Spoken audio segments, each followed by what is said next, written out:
स्वागत है आपका। तो चलिए शुरू करते हैं class 10 chapter number first chemical reactions and equations.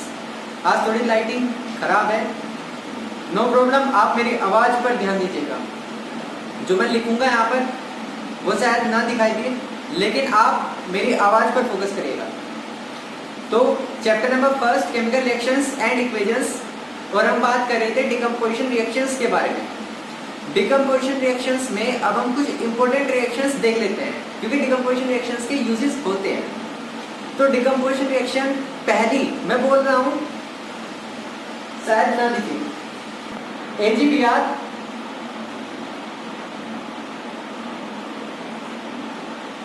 जब मैं इसे लाइट दूंगा, लाइट मीन सनलाइट, सनलाइट की हेल्प से इसका ब्रेकडाउन हो जाता है, मतलब डिकम्पोजिशन हो जाता है, टूटना। डिकम्पोजिशन मतलब टूटना। इसमें Ag में प्लस Br2 बैलेंस कर लेते हैं। Ag यहाँ पर एक है, यहाँ पर भी एक है, नो प्रॉब्लम। Br यहाँ पर एक है, यहाँ पर दो है, तो 2 लगा दिया। अब 2 Ag 2 Br, 2 Br, लेकिन यहाँ पर 2 Ag है, यहाँ पर एक Ag है, तो 2 लगा दिया। अब ये बैलेंस हो गई इक्वेशन। इस रिएक्शन का यूज क्या है? इस रिएक्शन का यूज होता है ब्लैक एंड व्हाइट फोटोग्राफी में। So silver bromide is used in black and white photography. ऐसे इसका एक भाई है AgCl। तो silver bromide and silver chloride are used in black and white photography. तो अगर डिकम्पोजिशन रिएक्शन का यूज, मैंने बताया था डिकम्पोजिशन रिएक्शन 3 तरीके से की जा सकती है। एक तो हीट से, एक लाइट से, और तीसरा होता है इलेक्ट्रिसिटी से। लाइट को कई लोग रिप्रेजेंट कर सकते हैं H से, या फिजिक्स में देख चुके होंगे, आप देखेंगे H, या लाइट को हम बोलते हैं यूवी रेज। सनलाइट में जो रेज होती है उन्हें हम यूवी रेज बोलते हैं, अल्ट्रावायलेट रेज, या H से रिप्रेजेंट करते हैं। क्योंकि जो एनर्जी, इतना तो आप समझ ही सकते हैं कि लाइट है, एनर्जी की फॉर्म है, वो जो एनर्जी कैरी करती है वो इस H की फॉर्म में करती है। H होता है प्लांक्स कांस्टेंट और न्यू होता है फ्रीक्वेंसी। H होता है प्लांक्स कांस्टेंट और न्यू होता है फ्रीक्वेंसी। वैसे अभी की जरूरत नहीं है, सिर्फ आपको बता रहा हूँ रिकॉग्नाइजेशन के लिए। अगर आप कहीं देखें H लिखा हुआ, लाइट ना लिखा हुआ हो, H लिखा हुआ, या UV लिखा हुआ हो, UV रेज, तो समझ लीजिएगा कि ये सनलाइट की ही बात कर रहे हैं। अब ये तो हो गया लाइट से। अब इलेक्ट्रिसिटी से देखेंगे। इलेक्ट्रिसिटी से डिकम्पोजिशन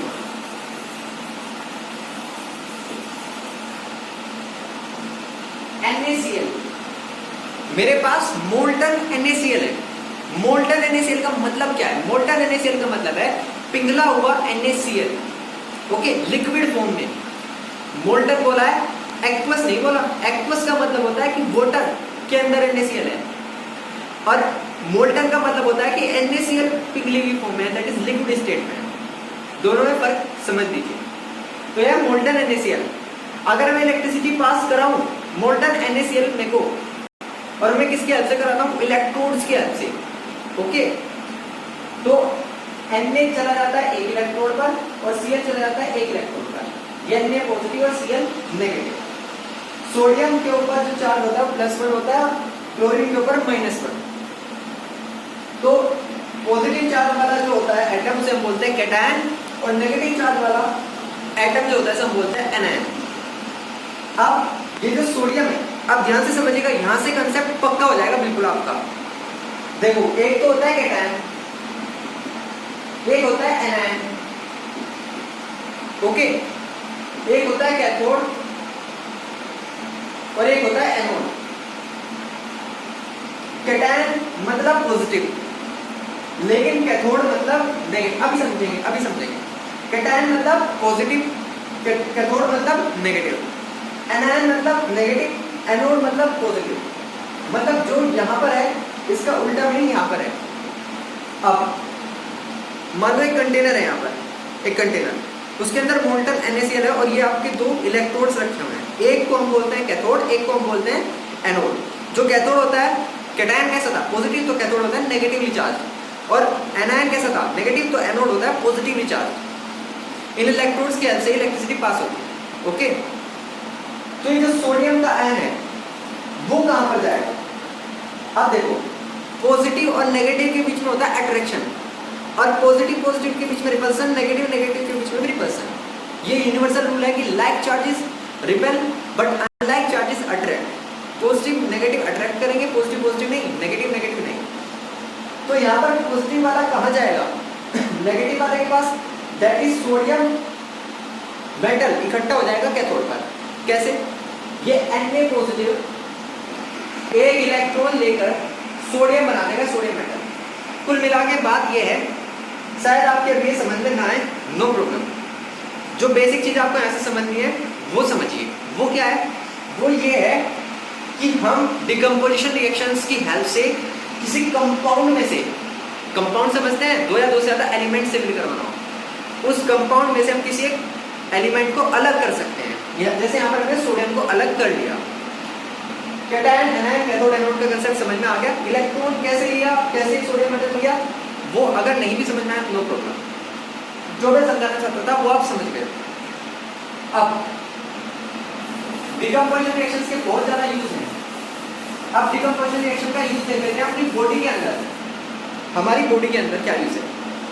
देखो, हम जो फूड लेते हैं उसके अंदर प्रोटीन भी होता है और कार्बोहाइड्रेट भी होता है। देखो कार्बोहाइड्रेट आप बायोलॉजी में समझेंगे, सबसे पहले चैप्टर में लाइफ प्रोसेसेस। कार्बोहाइड्रेट,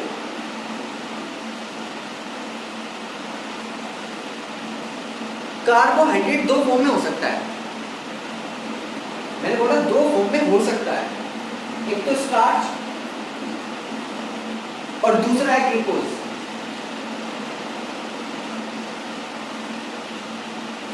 जब पेड़ अपना खाना बनाता है, आपको पता होगा कि पेड़ अपना खाना बनाते हैं खुद। वो जब खाना बनाते हैं तो वो बनाते हैं ग्लूकोज की फॉर्म में। लेकिन जो खाना वो यूज करते हैं इंस्टेंटली वो तो ठीक है, ग्लूकोज जो बच जाता है वो स्टोर हो जाता है उनके अंदर स्टार्च की फॉर्म में। आम है, आम का सीजन चल रहा है अभी फिलहाल, मतलब अभी चलेगा, अभी तो कच्चे हैं। तो उन आम को अगर मैं अभी तोड़ के खाऊं तो उन आम के अंदर क्या स्टोर है? स्टार्च। क्यों? क्योंकि स्टार्च की फॉर्म में स्टोर होता है फूड एक प्लांट के अंदर। तो उस स्टार्च को मैंने खाया, खाने के बाद मेरा डाइजेस्टिव सिस्टम उस स्टार्च को कन्वर्ट कर देता है ग्लूकोज में। क्यों? क्योंकि ग्लूकोज से ही एनर्जी ली जा सकती है, स्टार्च से नहीं। ये सिंपलेस्ट फॉर्म ऑफ फूड है, ये कॉम्प्लेक्स फॉर्म ऑफ फूड है। तो हमारी बॉडी करती क्या है? डाइजेशन का मतलब यही होता है कि स्टार्च ग्लूकोज में कन्वर्ट हो, और प्रोटीन कन्वर्ट होता है एमिनो एसिड्स में। प्रोटीन किस में कन्वर्ट होता है? Amino acids. सिर्फ याद रखिए, प्रोटीन कन्वर्ट होगा एमिनो एसिड्स में और ये स्टार्च कन्वर्ट होगा ग्लूकोज में। हमारी बॉडी करती है, क्योंकि प्रोटीन किससे मिलकर बना होता है? अगर कोई पूछे कि भाई प्रोटीन किससे मिलकर बना हुआ है, तो प्रोटीन मिलकर बनता है अमीनो एसिड से। और अगर प्रोटीन को तोड़ोगे तो तब भी तो क्या मिलेगा? Amino acids. ओके, तो मतलब मैंने रोल बताया कि हमारी बॉडी के अंदर भी डिकम्पोजिशन रिएक्शंस होती हैं।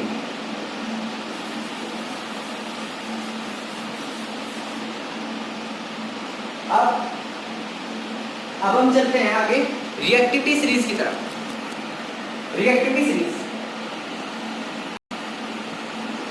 तो रिएक्टिविटी सीरीज देख लेते हैं। रिएक्टिविटी सीरीज क्या है? डिकम्पोजिशन रिएक्शंस कंप्लीट हो चुकी है। नेक्स्ट टाइप की जो रिएक्शन होती है, केमिकल रिएक्शंस के टाइप पढ़ रहे हैं ना। First combination, second decomposition, third है आपकी displacement reaction. Displacement reaction, place जो उसका था एलिमेंट का उससे हटा देना।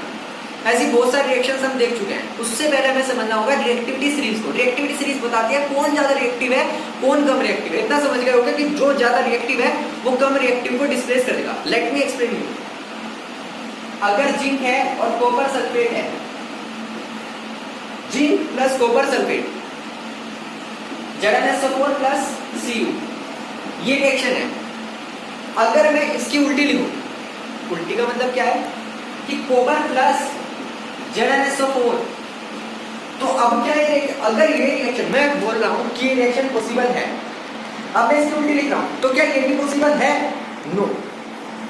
ये पॉसिबल है तो ये पॉसिबल नहीं होगी। ये पॉसिबल इसलिए है क्योंकि जिंक ज्यादा रिएक्टिव है, तो वो कॉपर को उसके प्लेस से डिस्प्लेस कर दे रहा।